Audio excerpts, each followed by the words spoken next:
Hello friends, welcome to my YouTube channel. आज हम Laxmikanth polity का चैप्टर बाय चैप्टर को देखेंगे, जो भी एग्जामिनेशन पॉइंट ऑफ व्यू से काम का होगा। तो हमारा पहला टॉपिक है मेकिंग ऑफ द कॉन्स्टिट्यूशन। इसमें हम बेसिकली बताया गया है कि कॉन्स्टिट्यूएंट असेंबली में कैसे हमारा कॉन्स्टिट्यूशन को बनाया गया था।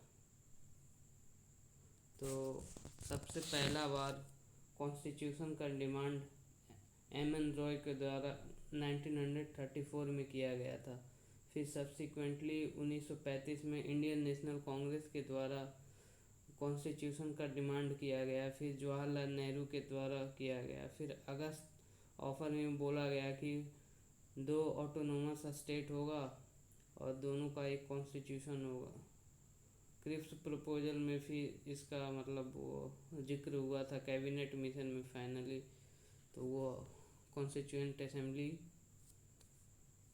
का फॉर्मेशन होता है, जिसमें से मतलब कंपोजिशन अगर देखा जाए तो 389 था, जिसमें प्रिंसली स्टेट का सीट 93 था और ब्रिटिश इंडियन प्रोविंस का 296, जिसमें से 11 गवर्नर प्रोविंस और 4 चीफ कमिश्नर प्रोविंस।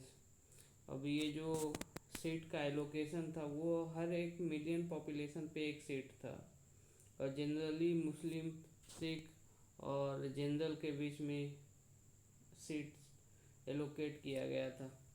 अब जो भी रिप्रेजेंटेटिव हर एक कम्युनिटीज का होगा, जैसे मुस्लिम का, सिख का, वो इलेक्ट होगा उस कम्युनिटी के थ्रू, और प्रोविंशियल लेजिस्लेटिव असेंबली में वो अपना वोट करेगा प्रोपोर्शनल रिप्रेजेंटेशन के थ्रू।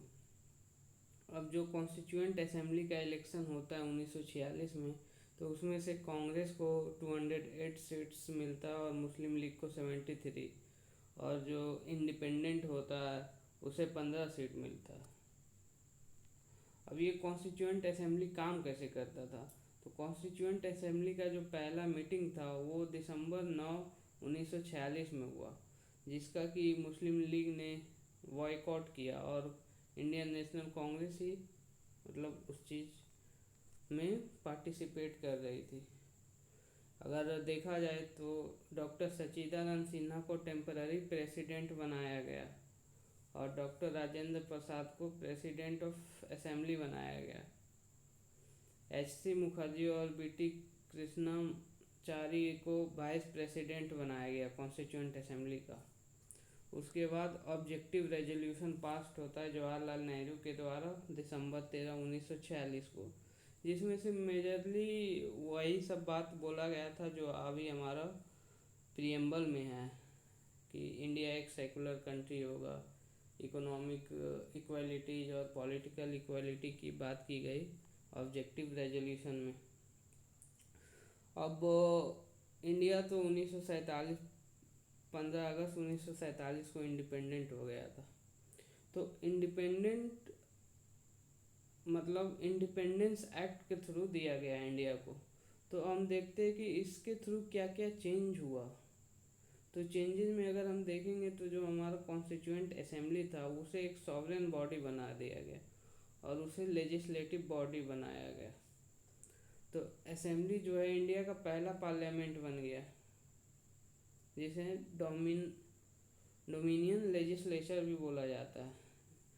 जब असेंबली एक कॉन्स्टिट्यूएंट बॉडी के रूप में वर्क करता था तो उसको चेयर करते थे डॉक्टर राजेंद्र प्रसाद, और जब भी ये मतलब लेजिस्लेटिव बॉडी के रूप में काम करता था, पार्लियामेंट के रूप में जब भी ये काम करता था तो जी.वी. मावलंकर इसे चेयर्ड करते थे। अब मुस्लिम लीग विड्रॉ करने के बाद कॉन्स्टिट्यूएंट असेंबली का जो नंबर है वो घट के 299 आ जाता है, जबकि ओरिजिनली 389 था।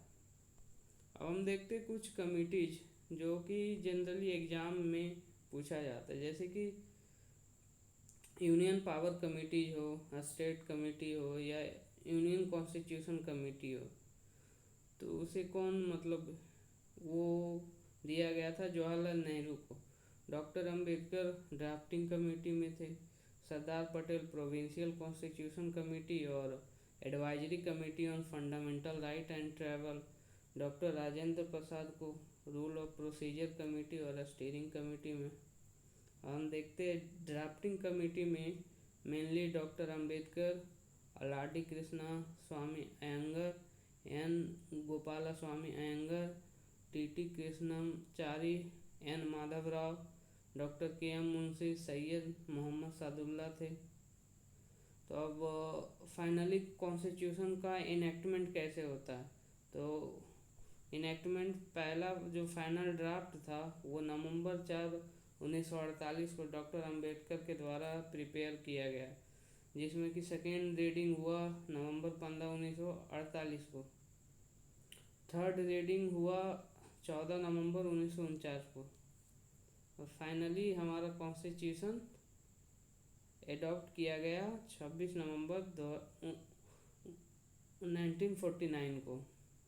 तो कॉन्स्टिट्यूशन जब ओरिजिनली देखा जाए तो उसमें 395 आर्टिकल था, 8 शेड्यूल था और 11 सेशन लगा इसे बनाने में, जो कि 2 साल 11 महीना और 18 दिन हुआ। अब जो हमारे कॉन्स्टिट्यूशन मेकर थे वो मतलब 60 देशों का संविधान का अध्ययन करके भारत का संविधान को बनाए, मतलब उतना हेक्टी टास्क था।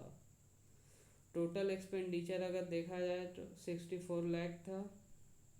तो अगर आपको ये वीडियो अच्छा लगा हो तो अपने दोस्तों के साथ शेयर करें। जय हिंद, जय भारत।